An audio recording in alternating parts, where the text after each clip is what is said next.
बिस्मिल्लाहिर्रहमानिर्रहीम इय्याका नअबुदु व इय्याका नस्तईन। अस्सलामु अलैकुम रहमतुल्लाहि व बरकातुहू नाज़रीन, उम्मीद करता हूँ आप सब खैरियत से होंगे और आपकी ज़िंदगी अच्छी गुजरी होगी। आज है 15 जून, साल है 2021। बड़ी खबर, बड़ा धमाका। ये हुकूमत ने क्या कर दिया, हुकूमत ने क्या ऐसा काम किया जिसकी वजह से अपोजिशन जमातों की चीखें निकली हैं। पहली खबर ये। दूसरी खबर ये कि कौन आपस में लड़ा है, कहाँ पर इख्तलाफात शुरू हो चुके हैं। आपके साथ इस वीडियो में तमाम तर खबरें और लेटेस्ट सूरत हाल और तमाम तर जो बिल्कुल नई खबरें हैं वो आपके साथ इस वीडियो में डिस्कस की जाएंगी। लेकिन तमाम तर खबरें डिस्कस करने से पहले, आगे बढ़ने से पहले आप सबसे ये गुजारिश है कि अगर आप इस चैनल के ऊपर नए, ये चैनल आपको अच्छा लगता है तो इस वीडियो को लाइक कीजिएगा, चैनल सब्सक्राइब कीजिएगा, साथ लगे नोटिफिकेशन बेल वीडियो दबाइएगा ताकि जो आने वाले वीडियोस हैं आप उनको मिस ना कर सकें। सबसे पहले और सबसे बड़ी आपके साथ खबर शामिल करते हैं कि वज़ीर-ए-आज़म इमरान खान साहब ने कहा है कि अगला जो इलेक्शन आने वाला है 2023 में, उस इलेक्शन में हम सिंध में हुकूमत बनाएंगे और सिंध की जो हुकूमत है वो बिला बुलंददारी के हाथ से निकल जाएगी। और उन्होंने अपने वफाकी काबीना को और तमाम तर लोगों को हदायत जारी कर दी है कि आपने नेक्स्ट इलेक्शन के ऊपर सिंध से इलेक्शन लाजमी जीतना है। उसकी बुनियादी वजह यह है कि सिंध की जो गवर्नमेंट है वो वहाँ पर काम नहीं करवा रही, बजाय इसके वो वहाँ पर काम करवाए वो ये कर रहे हैं कि वो तमाम तर जिम्मेदारी वफा के ऊपर डाल रहे हैं। वज़ीर-ए-आज़म साहब ने कहा है कि मैं अब सिंध को नहीं छोड़ूंगा।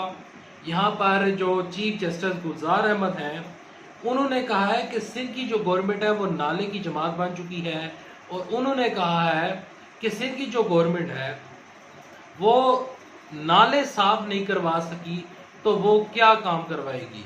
चीफ जस्टिस ने कहा है कि जो बाकी सूबे हैं वहाँ पर काम हो रहा है लेकिन सिंध में काम क्यों नहीं हो रहा, इसकी बुनियादी वजह बताई जाए। जो यहाँ पर सैयद मुराद अली शाह हैं वो बिल्कुल काम नहीं करवा रहे, वो हाथ पर हाथ धरे बैठे रहते हैं और तमाम तर जिम्मेदारी सिर्फ और सिर्फ वफा के ऊपर डाल देते हैं। यहाँ पर आपके साथ कुछ खबरें शामिल करते हैं कि फवाद चौधरी ने कहा है कि जो मर्जी कहें और जो कुछ मर्जी कर लें अपोजिशन जमातें, नेक्स्ट इलेक्शन जो होगा वो होगा इलेक्ट्रॉनिक वोटिंग के ज़रिए। हम इलेक्ट्रॉनिक वोटिंग के बिना इलेक्शन में नहीं जाएंगे, लेकिन इलेक्शन कमीशन जो है वो ये चाह रहा है कि जो निज़ाम चल रहा है उसी निज़ाम के तहत 2023 में इलेक्शन करवाए जाएं। तो अगर इलेक्शन कमीशन ने उसी निज़ाम के ऊपर आमी भरी और वही निज़ाम को जारी रखा तो इमरान खान साहब की जितनी भी मेहनत है उसके ऊपर पानी फिर जाएगा और इलेक्शन 2023 का जो कि पूरे पाकिस्तान का ख्वाब है, हर पाकिस्तानी ये चाहता है कि ओवरसीज़ पाकिस्तानी वोट डालें, हर पाकिस्तानी ये चाहता है कि ओवरसीज़ पाकिस्तानी जो है वो पाकिस्तान में वोट डालें और ना सिर्फ ओवरसीज़ पाकिस्तानी पाकिस्तान में वोट डालें बल्कि जो पाकिस्तान में वोट डाल रहा है वो शख्स भी इलेक्ट्रॉनिक वोटिंग के जरिए वोट डाले। लेकिन हो ये रहा है कि इलेक्शन कमीशन नहीं मान रहा। इलेक्शन कमीशन चाह रहा है कि जिस तरह वो पर्ची सिस्टम के ऊपर, बैलेट पेपर के ऊपर हमेशा वोटिंग होती रही है उसी तरीके के साथ वोटिंग होती रहे। यहाँ पर आपके साथ खबर शामिल करते हैं कि शहबाज शरीफ को कल जो यहाँ पर कौमी असम्बली है वहाँ पर उनको खिताब करने नहीं दिया गया, उनको वहाँ पर रोक दिया गया। हुकूमती जो अरकान है उन्होंने बाकायदा तौर पर शहबाज शरीफ को रोका। असल में रोकने की वजह ये थी कि इमरान खान साहब का आपको याद होगा कि जब इमरान साहब ने वहाँ पर विनिंग स्पीच की थी तो वहाँ पर इमरान साहब को बोलने नहीं दिया गया था। जब बजट का इजलास हुआ तो वहाँ पर भी इन्होंने हुल्लड़बाजी की और ये जितने भी अपोजिशन जमाते हैं ये बिल्कुल भी इमरान खान साहब को, जब भी पार्लियामेंट में आते हैं इमरान साहब, तो उनको बोलने का मौका नहीं दिया जाता। तो जब उनको बोलने का मौका नहीं दिया जाता तो फिर शहबाज शरीफ को बोलने का मौका क्यों फराहम किया जाए। देखिए ताली जो है वो दोनों हाथों से बजती है। अगर आप इमरान खान साहब को, वज़ीर-ए-आज़म इमरान साहब को जो चीफ एग्जीक्यूटिव है, जो कि लीडर ऑफ हाउस है, अगर आप उसको नहीं बोलने देंगे तो क्या ये उस हाउस की तौहीन नहीं है। देखें हमारी ये सियासत इस सतह के ऊपर पहुंच रही है कि ये लोग लीडर ऑफ हाउस को बोलने नहीं दे रहे। जब इमरान खान साहब अपोजिशन में हुआ करते थे, तो जब नवाज शरीफ वहाँ पर तकरीर किया करते थे, तो इमरान खान साहब ने तो कभी भी वहाँ पर खड़े होकर इस तरह बात नहीं की, कभी भी उनको इस तरह नहीं रोका।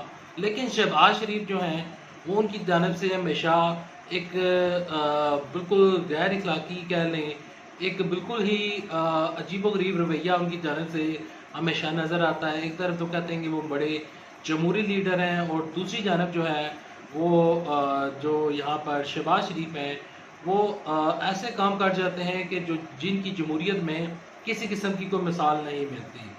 यहाँ पर अगली खबर की जानब बढ़ते हैं।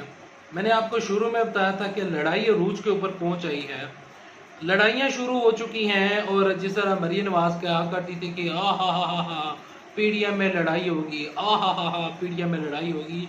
देखिए हुकूमत ने क्या किया।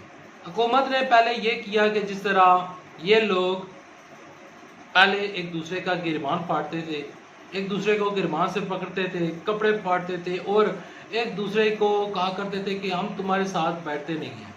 लेकिन इमरान खान साहब की हुकूमत को गिराने के लिए इन्होंने ये किया कि ये सारे इकट्ठे हो गए, जिस तरह इमरान साहब ने कहा था कि ये सारे इकट्ठे हो जाएंगे।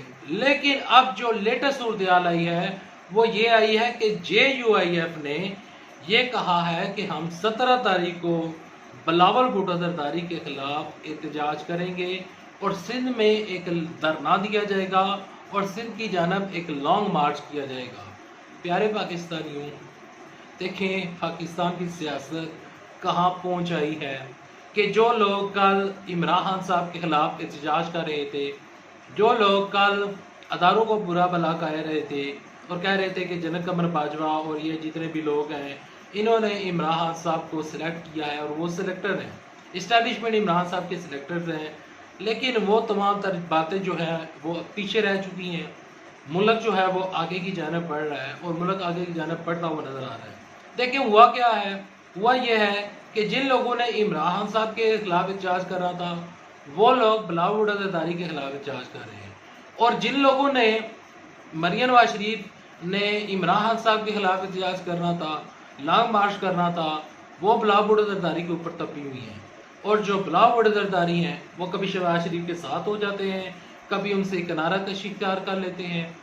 इन तमाम लोगों को समझ नहीं आ रही। फवाद चौधरी ने कहा था, एक तकरीर करते हुए उन्होंने कहा था, एक इवेंट जारी था तो वहाँ पर फवाद चौधरी ने कहा था कि इन लोगों को पता नहीं है कि इनके साथ हो क्या रहा है।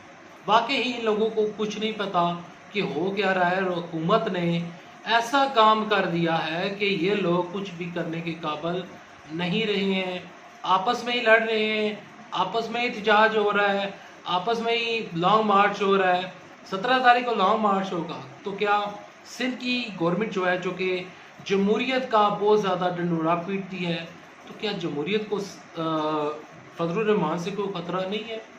ये क्यों ख़तरा उस टाइम आता है कि जब इमरान आज की हुकूमत के बारे में बात की जाए या इमरान साहब हुकूमत करें, तो उस टाइम जमहूरियत को ख़तरा होता है। आज जो जितने भी मुआशी इशारिये हैं वो अल्हम्दुलिल्लाह अच्छे हो रहे हैं। पाकिस्तान तरक्की कर रहा है, जो GDP रेट है वो 4.9% हो चुका है। पाकिस्तान के जो अदारे हैं वो अल्हम्दुलिल्लाह ठीक हो रहे हैं। पाकिस्तान में नए नए अदारे भी बनते जा रहे हैं, और 25 जुलाई को 911 एक सर्विस, जो जिस तरह 1122 सर्विस है, इसी तरह की एक सर्विस इंशाल्लाह पाकिस्तान में लॉन्च करने जा रही है ज़रा इमरान साहब की हुकूमत। और इसके अलावा सेहत कार्ड होगा, सेहत कार्ड तो पहले चल रहा है। इसके अलावा राशन कार्ड शुरू होने लगा है कि हर घराना उसको तकरीबन 2-2 हज़ार रुपये का राशन दिया जाएगा। पंजाब में भी होगा, पेशावर में भी होगा, बलूचिस्तान में भी किया जाएगा। लेकिन सिंध की जो गवर्नमेंट है वो ये कहती है कि नहीं, हमें इन कार्ड से कोई हमें कोई भी लेना देना नहीं है। ये कार्ड इमरान खान साहब जाने और उनका काम जाने, हम ऐसे कार्ड शुरू नहीं करते, क्योंकि उनको पता है कि ऐसे कार्ड अगर वो शुरू भी कर देते हैं तो वो बाद में करप्शन के नज़र हो जाते हैं। यहाँ पर एक वाज़ेह मिसाल फरदाना राजा की है, जिन्होंने बेनज़ीर इनकम सपोर्ट में ठीक ठाक पैसा समेटा और आज पता नहीं किधर गायब है, कोई उनका अता पता नहीं है। वो मफरूर हैं, वांटेड हैं, और उनके अदारे और नैब उनको गिरफ्तार करना चाहती है, अदालतें उनको गिरफ्तार करना चाहती हैं, लेकिन ये सारे लोग भागे हुए हैं। और सबसे बड़ा जो शख्स जिस शख्स ने पाकिस्तान का सबसे पैसा लूटा, सबसे ज़्यादा पैसा लूटा, वो शख्स है नवाज शरीफ। वो भी आज मंजर से गायब है। उम्मीद करता हूँ वीडियो आपको पसंद आई होगी। वीडियो पसंद आने से वीडियो को लाइक कीजिएगा, चैनल सब्सक्राइब कीजिएगा, साथ लगे नोटिफिकेशन मेरे दबाइएगा ताकि जो आने वाले वीडियोस हैं आप उनको मिस न कर सकें। अल्लाह हाफिज़। पाकिस्तान जिंदाबाद। पाकिस्तान।